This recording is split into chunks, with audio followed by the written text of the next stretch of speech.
The automatic doors slid open at the grocery store on El Camino Real, and Rosa stepped through them with her daughter Sophia's hand clasped tight in hers. The fluorescent lights buzzed overhead as she pushed the cart toward the dairy section, her cleaning company uniform still damp with sweat from her shift that had ended 20 minutes ago. She had exactly $43 in her checking account and 17 in cash. Sophia, 7 years old with her mother's dark eyes, pointed at the milk.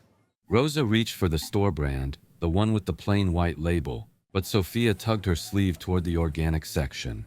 The girl had been getting stomach aches again, and the doctor at the free clinic had mentioned lactose sensitivity, suggested trying different brands. Rosa looked at the price tag, $7.49. She did the math in her head. Bread, rice, beans, chicken thighs, eggs. She could make it work if she skipped lunch the next 3 days. She put the organic milk in the cart. At the register, the teenager with acne scars ran each item across the scanner. Rosa watched the numbers climb on the display. 31.50, 38.99, 42.63. The milk was last. $50.12. I need to put something back, Rosa said quietly. The teenager sighed, loud enough for the 4 people in line behind Rosa to hear. An older woman in yoga pants checked her phone. A man in a suit shifted his weight. Rosa's hand shook as she picked up the milk. Sophia looked up at her, and Rosa saw the question forming on her daughter's face, the same question that came every time they had to put something back. Every time Rosa said no to the things other kids had. She felt heat crawl up her neck. Mom, my stomach. I know, mija, I know. Rosa turned to walk the milk back to the dairy section, past the people in line who wouldn't meet her eyes, past the woman in yoga pants whose cart held 3 different types of organic milk, past the suited man whose watch probably cost more than Rosa made in a month. The walk felt longer than it was. She could hear Sophia's shoes squeaking on the linoleum behind her. She was reaching to put the milk back on the shelf when a voice spoke from behind her. Not loud but clear enough to carry. Excuse me. Rosa turned. A man stood 3 feet away, tall and lean, wearing a black t-shirt and jeans that looked expensive in a way that was hard to explain. His hair was slightly disheveled. She recognized him immediately. Everyone in Silicon Valley recognized that face, but her brain struggled to process why Elon Musk was standing in a Safeway on a Tuesday evening watching her return milk her daughter needed. I couldn't help but notice, he said. His voice had a slight accent she couldn't place. Your daughter. The stomach issues. Rosa's grip tightened on the milk container. Strangers didn't approach you about your daughter. Strangers didn't comment on conversations they'd overheard. Every immigrant mother's instinct fired at once. Protect, deflect, leave. We're fine, she said. Lactose intolerance is actually a fascinating example of genetic adaptation, he continued, as if she hadn't spoken. Most mammals lose the ability to digest lactose after infancy. Humans developed lactase persistence, the ability to digest milk as adults, only about 7,000 years ago, primarily in populations that domesticated cattle. But roughly 65% of the human population still loses this ability after childhood. Rosa stared at him. Sophia had stopped squeaking her shoes. The thing is, Musk said, looking at Sophia now, the regular milk probably isn't helping. Organic doesn't mean lactose-free. You'd need milk with the lactase enzyme already added, or a non-dairy alternative. The protein structure matters. A2 milk, for instance, contains only the A2 type of beta-casein protein, which some people digest more easily than the A1 protein found in most cow's milk. He reached past Rosa and picked up a different container from the shelf. This one, it's actual lactose-free milk. The lactase is already broken down. Rosa found her voice. That one's $8.50. I know. The man everyone said would colonize Mars stood in a grocery store explaining milk proteins to her daughter. Rosa's exhaustion made reality feel thin, unconvincing. Behind them, another shopper pushed past with their cart. Why are you telling me this? Rosa asked. Because I saw you at the register. I saw the calculation you did in your head. I've done that calculation. Different numbers, different circumstances, but the same math. The math of not enough. He paused. And because I happened to overhear what you said to your daughter, and I know what it costs when a parent can't give their child something that matters. He was still holding the lactose-free milk. Rosa reached for it. His palm had calluses, which surprised her for reasons she couldn't articulate. I can't accept. You're not accepting anything. I'm buying milk. It happens to be milk that will help your daughter's stomach. That's not charity. That's just information applied correctly. He turned toward the front of the store, then looked back. Come on. I'm in a hurry. Rosa glanced at Sophia, who was watching Musk with the unfiltered curiosity of a 7-year-old encountering something unprecedented. Then she followed him back to the registers, because sometimes you're too tired to argue with billionaires in grocery stores, and because her daughter's stomach hurt, and because there was something in his voice when he'd said the same math that sounded true. At the register, a different one, with no line, Musk pulled out a credit card that looked ordinary and paid for the milk. $8.50. The cashier, a woman in her 50s with gray streaks in her hair, processed the transaction without apparent recognition of who stood before her. Thank you, Rosa said, taking the bag. Musk nodded once, then started to walk away. But something made him stop. He turned back to Rosa, and his expression had shifted into something harder to read. You work in cleaning? He asked, gesturing at her uniform. Yes, commercial buildings, offices mostly. Which company? Rosa hesitated, years of being undocumented, even though she had her papers now, finally, after 8 years of applications and lawyer fees and terror, had trained her not to volunteer information. But something about the directness of his question, the lack of judgment in it, made her answer. Sparkle Solutions. We have contracts in San Jose and Palo Alto. Pay? The question should have been invasive, but his tone made it sound like he was debugging a system. Rosa found herself answering. $16.50 an hour, no benefits. They call us independent contractors. Hours? I'm scheduled for 32 a week, but it varies. Sometimes 28. They keep it under 35 so we don't qualify for the benefits they would have to provide if we were full-time. Musk's jaw tightened almost imperceptibly. And childcare? My neighbor watches Sophia until I get home. I pay her what I can. Rosa shifted the grocery bag to her other hand. Why are you asking me this? Because the system is broken, he said flatly. You work, what, probably 50 or 60 hours a week when you count commute time, getting your daughter ready, managing everything a single parent manages. You're doing the work that keeps buildings functional so engineers and executives can do their jobs. And you can't afford $8 for milk that will stop your daughter's stomach from hurting. He said it without heat, just observation, but Rosa felt something crack open in her chest anyway. She'd become so good at not thinking about the unfairness of it all, at just pushing through each day, that hearing someone else name it felt dangerous. That's just how it is, she said. It doesn't have to be. Before Rosa could respond, Sophia spoke up, her voice small but clear. Are you really Elon Musk? He looked down at her and his expression softened. Yes. You make rockets. I do. My teacher showed us a video. You made the rocket land backward. That's right. The Falcon 9. We land the first stage booster so we can use it again instead of throwing it away. Reusability reduces cost. Sophia considered this. Like how Mama washes our clothes instead of buying new ones every time? Musk's laugh was sharp and brief. Exactly like that. Your mama understands engineering. Rosa watched something happen in real time that she would remember for the rest of her life. She watched Elon Musk, the man who'd become the richest person in the world by revolutionizing online payments and building electric cars and launching rockets into space. Look at her daughter and see not a poor kid in a grocery store, but someone worth explaining things to. Someone whose observation was valid and intelligent. How old are you? He asked Sophia. 7? I'll be 8 in January. What do you want to be when you grow up? Sophia glanced at Rosa, then back at Musk. I don't know. Mama says I can be anything if I work hard enough.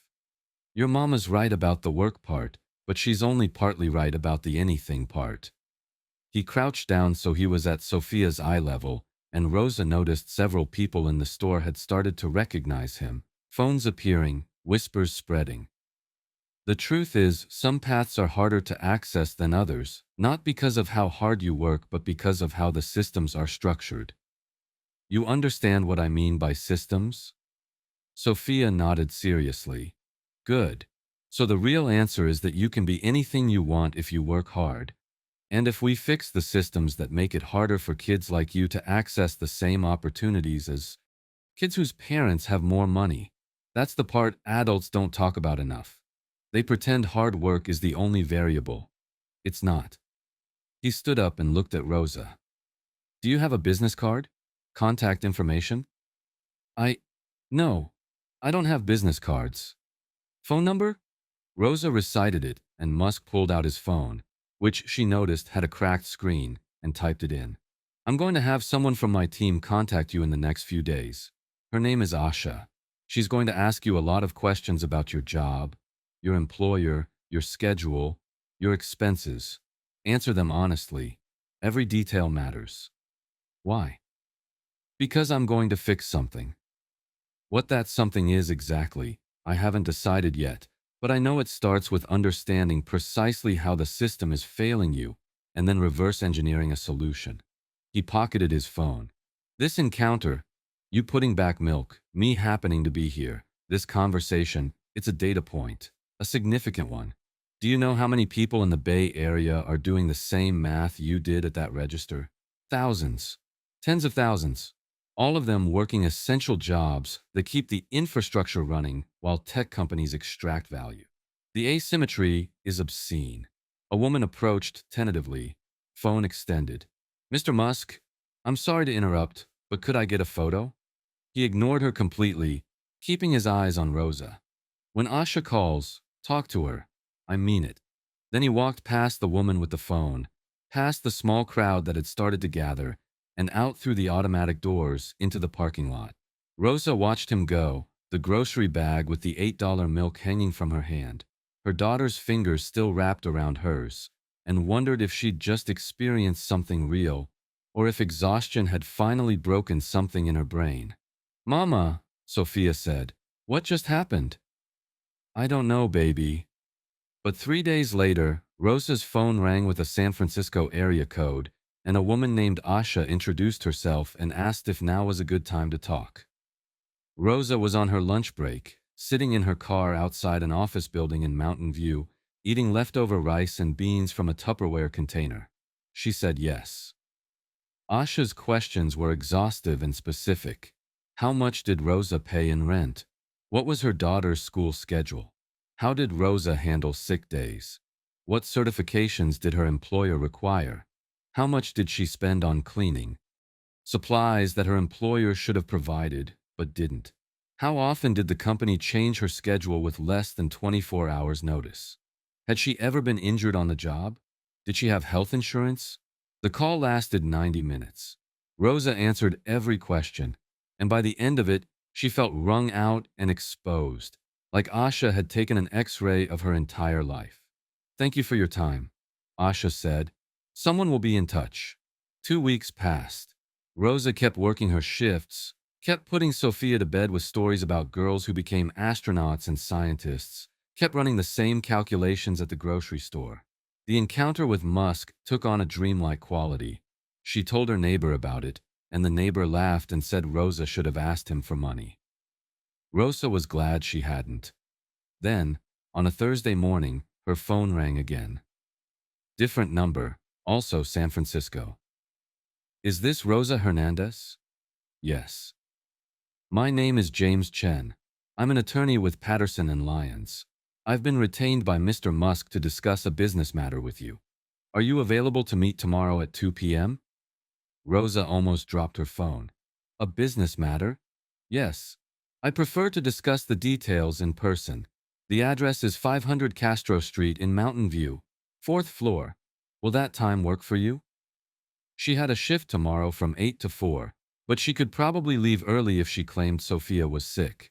She'd lose the hours, but the tone in the lawyer's voice suggested this mattered. Yes, I'll be there. The next day, Rosa put on the only dress she owned that didn't have stains or worn patches, dropped Sophia at school, and took 3 buses to Mountain View. The building at 500 Castro Street was glass and steel, the kind she usually cleaned at night when everyone else had gone home. Inside, the lobby had expensive art on the walls and a security desk where she had to sign in and get a visitor badge. The elevator ride to the 4th floor felt surreal. The elevator was the kind that showed you which floor you were on with digital numbers that changed smoothly, not the kind that jerked and stuttered. When the doors opened, a receptionist who couldn't have been older than 25 smiled at her and said, "Miss Hernandez, Mr. Chen is expecting you." The conference room had floor-to-ceiling windows overlooking the street. James Chen was Asian, mid-40s, wearing a suit that probably cost more than Rosa's car was worth. He stood when she entered and shook her hand with a grip that was firm but not aggressive. "Thank you for coming," he said. "Please, sit." Rosa sat. On the table in front of her was a folder, closed. "I'm going to be direct with you because Mr. Musk was very clear that you'd appreciate directness," Chen said. "Over the past 2 weeks, my firm has conducted an extensive investigation into Sparkle Solutions, the company you work for. We've interviewed 47 of their employees, reviewed their contracts and business practices, examined their financial records, and consulted with labor law experts. What we've found is a pattern of systematic wage theft, misclassification of employees as independent contractors, and violation of California Labor Code on multiple fronts." Rosa's hands went cold. "You're not in trouble," Chen said quickly. "Neither are any of the other workers. But Sparkle Solutions is. We've filed a class action lawsuit on behalf of all current and former employees, which includes you. The violations are clear enough that we expect a settlement within 6 months. Based on our calculations, you're personally owed approximately $43,000 in back pay, overtime, and penalties." The number didn't make sense. Rosa tried to process it and couldn't. "But that's not why you're here," Chen continued. He opened the folder and slid a document across the table. "Mr. Musk has asked me to present you with a business proposal." Rosa looked down at the document. The header read Clarity Facility Services, Operating Agreement. "What is this?" "Mr. Musk is providing the seed capital to start a new commercial cleaning company. One that does things correctly. Living wage, $28 an hour to start. Full benefits, including health insurance. Proper employee classification. Equipment and supplies provided. Consistent scheduling with 2 weeks' notice for any changes. Sick leave and vacation time." Chen leaned forward. "He wants you to run it." The words hung in the air. Rosa read them again in her head to make sure she'd heard correctly. "Run it?" As CEO and majority owner, Mr. Musk's capital would give him a 30% stake, which he's pledged to sell back to you at cost once the company is profitable. You'd own 51% from day one. The remaining 19% would be distributed among the first 20 employees as an equity stake. Everyone who works there would own a piece of the company. Rosa's vision blurred at the edges. "I don't know how to run a company." "You know how to clean commercial buildings. You know what workers need because you are one. You know what clients want because you've been delivering it for years while your employer extracted the value. The rest, accounting, legal, business development, that's what you hire people for." Mr. Musk's team has identified 3 individuals with relevant expertise who've agreed to join as advisors. No compensation beyond equity, and I'll be available for legal consultation as needed. "Why?" The question came out as barely more than a whisper. "Why would he do this?" Chen smiled, and it was the first smile that felt genuinely warm. "I asked him the same thing," he said, "because I saw a woman put back milk her daughter needed, and I realized I was looking at the exact inefficiency that makes me angry about how we've structured our economy. We have the resources, we have the wealth. We're just allocating it in the stupidest possible way. So I'm going to fix one instance of it and use it as a proof of concept." Those were his exact words. Proof of concept. Rosa looked at the document again. The letters were swimming now. I need time to think. Of course. Take as long as you need, but while you're thinking, I want you to consider something. Chen's expression grew serious. Every day you've gone to work for the past however many years, you've done the actual labor that keeps offices functional. You've made it possible for engineers to write code, for executives to have meetings, for businesses to operate. The value you've created has been enormous. It's just been captured by people who didn't create it. This is an opportunity to change that structure. Not just for yourself, but for everyone you'd hire. And if it works, if the company succeeds, it becomes a model. Other people will copy it. The system starts to shift. He slid another document across the table. This is a list of 46 people from Sparkle Solutions who've already said they'd join if you say yes. They trust you. They know you'd treat them fairly because you've been where they are. Rosa recognized names on the list. Carla, who had 3 kids and drove from Gilroy every day. James, who was saving money to bring his wife from the Philippines. Yasmin, who was putting herself through community college. People she'd worked beside for years. People who deserved better than what they'd been getting. What if I fail? She asked. Then you fail, and you've still learned something valuable, and Mr. Musk loses some money he won't miss, and the people you hired had a period of working under better conditions than they had before. The downside is limited. The upside is transformative. Rosa thought about Sophia, about the milk, about every time she'd done the math and come up short. She thought about the look on Musk's face when he'd said the system is broken.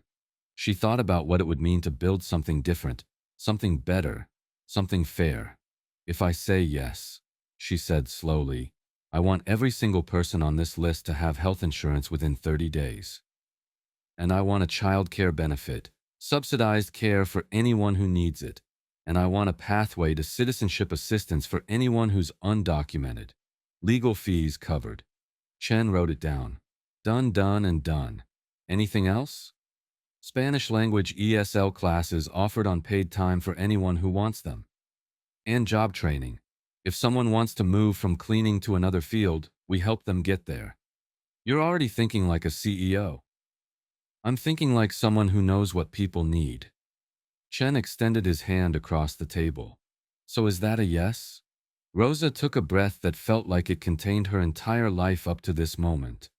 Every late night, every skipped meal, every time she'd told Sophia they couldn't afford something, every building she'd cleaned while invisible to the people who worked there during the day. She thought about the calluses on Musk's palms. About the way he'd crouch down to talk to Sophia like she mattered, about the same math. She shook Chen's hand. Yes. What happened next moved with the kind of speed that comes from having virtually unlimited resources and legal expertise. Chen's firm handled the incorporation paperwork. The business launched officially 6 weeks later under the name Clarity Facility Services, with Rosa Hernandez listed as CEO and majority owner. The first office was in a modest building in San Jose. The first 20 employees were all people from the list who'd said yes. But what nobody expected, what even Musk hadn't fully anticipated, was how quickly word spread. Within 3 months, Clarity had a waiting list of over 200 applicants, all drawn by the promise of fair wages and dignity.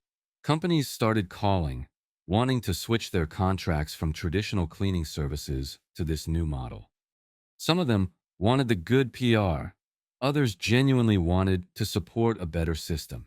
Rosa worked 80-hour weeks those first 6 months, learning everything on the fly. She made mistakes, hired the wrong person for operations, underestimated supply costs in the first quarter, nearly missed payroll once when an invoice payment came in late. But she learned, and she fixed the problems, and the company grew. The real turning point came 8 months in, when a reporter from the San Francisco Chronicle wrote a feature about Clarity. The article detailed Rosa's story, the grocery store encounter, Musk's decision to fund the company. It examined the business model and interviewed employees. One quote from a woman named Patricia who'd worked in cleaning for 16 years went viral. For the first time in my life, I'm not invisible. I have health insurance. I can take my daughter to the doctor when she's sick without losing a day's pay. This is what work should be. The article hit the internet on a Tuesday morning. By Wednesday afternoon, Rosa's phone was ringing off the hook. By Friday, Clarity had contract offers from companies in Seattle, Los Angeles, and Austin. By the following month, venture capital firms were calling, offering to fund expansion. Rosa took every call. She listened to every pitch. And then she made a decision that some people called brilliant and others called insane. She refused the VC money. Instead, she went back to Musk. They met in a conference room at SpaceX headquarters in Hawthorne.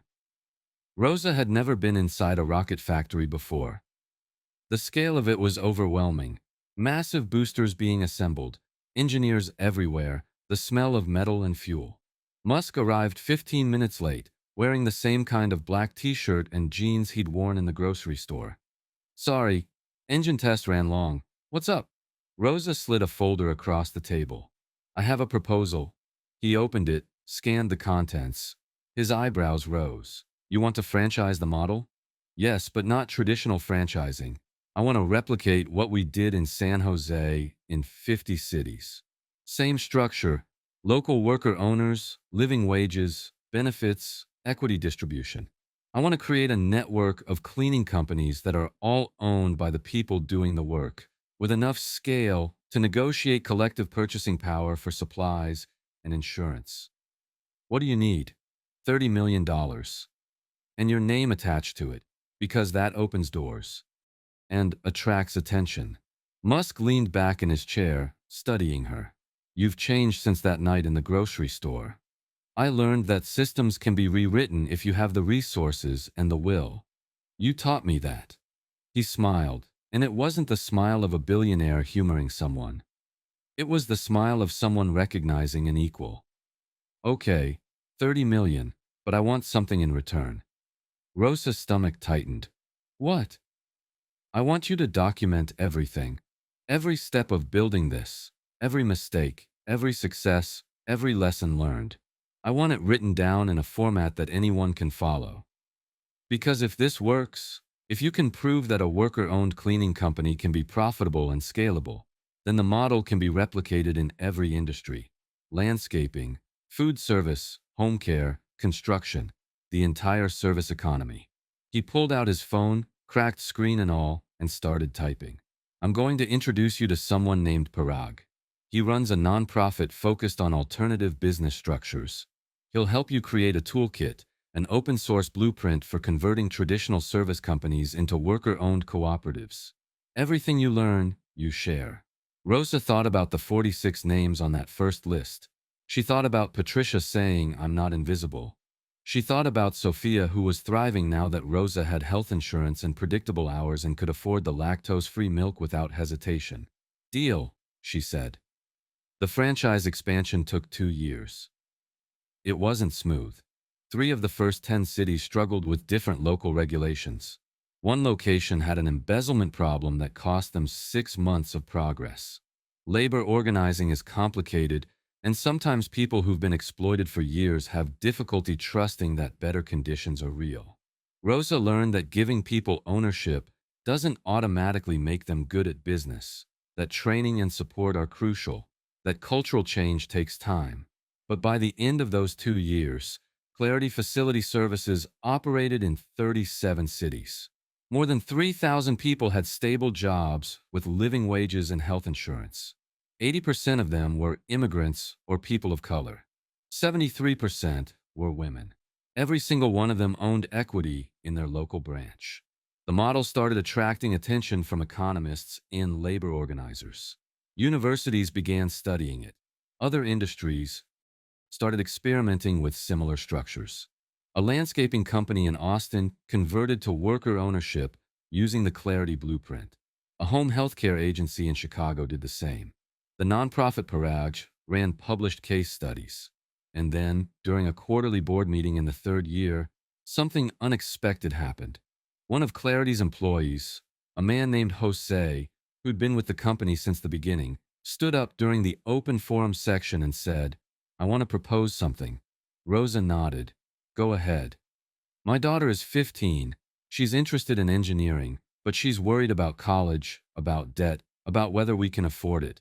And I was thinking, we have all this growth happening, all this success.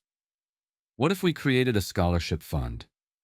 Not just for employees' kids, but for any kid in our communities who wants to pursue education or technical training but can't afford it. We fund it through a percentage of profits. Make it automatic. The room went quiet. Rosa looked around at the faces of the board. All employees, all people who'd been where Jose was, who understood what he was proposing. How much are we talking? Asked Carla, who handled finances. 5% of net profits annually, split across scholarships and interest-free loans. Carla pulled up a spreadsheet on her laptop, did some quick calculations. That would be approximately $2.7 million this year based on current projections. Could fund somewhere around 100 full scholarships or 200 partial ones, depending on how we structure it. Rosa thought about Sophia, who was 10 now and talking about becoming a doctor. She thought about Musk crouching down in that grocery store and treating her daughter like someone whose observations mattered. She thought about systemic change. I want to amend the proposal, Rosa said. 10% of net profits. And I want us to partner with local schools to identify kids who have aptitude but no resources. Not just our employees' kids, any kid who needs the opportunity. We build a pipeline from elementary school through college, mentorship, tutoring, financial support, the whole system. The vote was unanimous. The scholarship program launched 6 months later. They called it the Clarity Pathways Initiative. The first year, they funded scholarships for 213 students. One of them was Sofia Hernandez, who received full funding for a summer STEM program at Stanford. That summer, Rosa got a call from an unfamiliar number. When she answered, Elon Musk's voice said, "I heard about the scholarship program. News travels fast. I'm sitting in a meeting right now with about 30 people discussing workforce development, and someone just presented your Pathways initiative as a case study in how to actually solve educational inequality. They didn't realize I was involved. I didn't tell them." Rosa smiled. "What did you think of the presentation?" "I think you took something that started as me being irritated by inefficient resource allocation in a grocery store and turned it into a legitimate model for economic reform. The Clarity Blueprint has been downloaded 47,000 times. 12 industries are experimenting with conversion to worker ownership. You've created more systemic change than most policy initiatives accomplish in a decade. You provided the seed capital. I provided money. Money is just a tool. You provided the vision and the execution. There's a difference." He paused. "I'm calling because I want to do something, and I need your permission." "What?"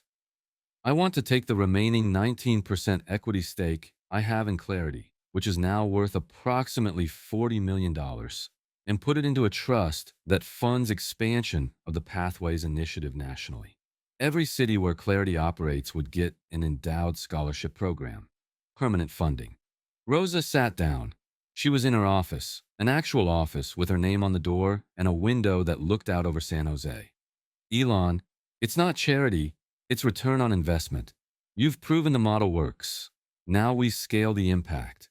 The trust will be managed by a board that includes you, representatives from Clarity's employee owners, and education experts. I won't control it. I'm just providing the capital." "Why?" "Because 3 years ago, I saw a woman choose between her daughter's health and her grocery budget, and I realized I was looking at a microcosm of everything broken about how we allocate resources. You've spent 3 years building the fix. Now I want to make sure it reaches every kid who needs it." Rosa thought about the look on Sophia's face when she'd gotten her scholarship letter. She thought about Jose's daughter, about all the daughters and sons who had talent but no pathway. She thought about the difference between charity and justice. "Okay," she said, "but I have a condition." "Name it." "The trust operates transparently. Every dollar accounted for. Public reporting. Anyone can see how the money flows and where it goes. No black boxes." "Agreed. I'll have Chen draw up the documents." The trust was established that fall. The endowment funded scholarship programs in all 37 Clarity cities, with expansion funds for new locations. In the first 5 years, over 4,000 students received support. 63% were first-generation college students. 78% came from families below the poverty line. They studied everything: engineering, medicine, education, social work, business. And something else started happening, something Rosa hadn't anticipated. As these students graduated and entered the workforce, many of them came back to the communities they'd come from. They opened businesses structured as worker cooperatives. They became teachers and advocates. They ran for local office. They carried the model forward. 7 years after the grocery store encounter, Rosa was invited to speak at a conference on economic innovation in Washington, D.C. The audience was filled with policymakers, economists, business leaders. She wore the same dress she'd worn to meet Chen that first time. Not because she couldn't afford better now. Clarity's success had made her comfortable, but because she wanted to remember where she'd started. Her speech was simple. She told the story of putting back milk, of a billionaire who'd asked the right questions instead of making assumptions, of learning that systems could be rebuilt if you had courage and resources and were willing to do the work.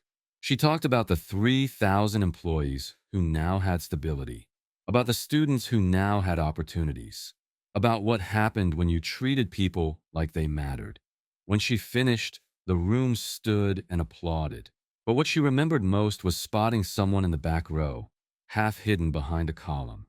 Elon Musk, there without announcement or press, just listening. After the speech, while she was fielding questions from attendees, he approached quietly. "You know what the best part is?" he said. "What?" "I didn't do anything revolutionary. I just listened, provided capital, and got out of your way. You did everything else. That's reproducible. Anyone with resources could do what I did. They just choose not to. Maybe this will change that. Maybe." He glanced at his watch. "I have to go. Launch window opens in 4 hours. But I wanted you to know, that night in the grocery store, when I saw you putting back that milk, I made a decision that I was going to fix something. One thing. I thought maybe I'd pay your rent for a year or set up a college fund for Sophia. Something direct and immediate. But you didn't. No, because on the drive home, I realized that helping one person doesn't change the system that created the problem. It just makes me feel good. So I decided to do something harder and less satisfying in the short term, but more meaningful in the long term. I decided to build something structural." Rosa understood, and now it's bigger than both of us. That's the point. That's always been the point. He started to walk away, then turned back. "Your daughter, Sophia, how's her stomach?" Rosa smiled. "Fine, she drinks oat milk now. Turns out she likes it better anyway. Engineering optimization, she's a natural." He nodded once, that same economical gesture from the grocery store, and left. Rosa watched him go, then turned back to the crowd of people waiting to ask questions about replicating the Clarity model in their cities and industries. She thought about Jose's daughter, who was now studying mechanical engineering at Cal Poly. She thought about Carla's son, who'd just gotten accepted to medical school with full pathways funding. She thought about Patricia, who'd been promoted to regional director and was training new employee owners in labor rights and business literacy. She thought about Sophia, 10 years old now, who'd told her last week that she wanted to be a doctor who invented new medicines and made sure everyone could afford them. And she thought about how justice wasn't about one person saving another. It was about building systems where people could save themselves, where work was dignified, where opportunity was accessible, where a mother never had to choose between her daughter's health and the grocery budget. The grocery store encounter had lasted maybe 10 minutes. But what grew from it, the company, the model, the scholarships, the ripple effects spreading through industries and communities, that was still growing. That would keep growing long after both Rosa and Musk were gone.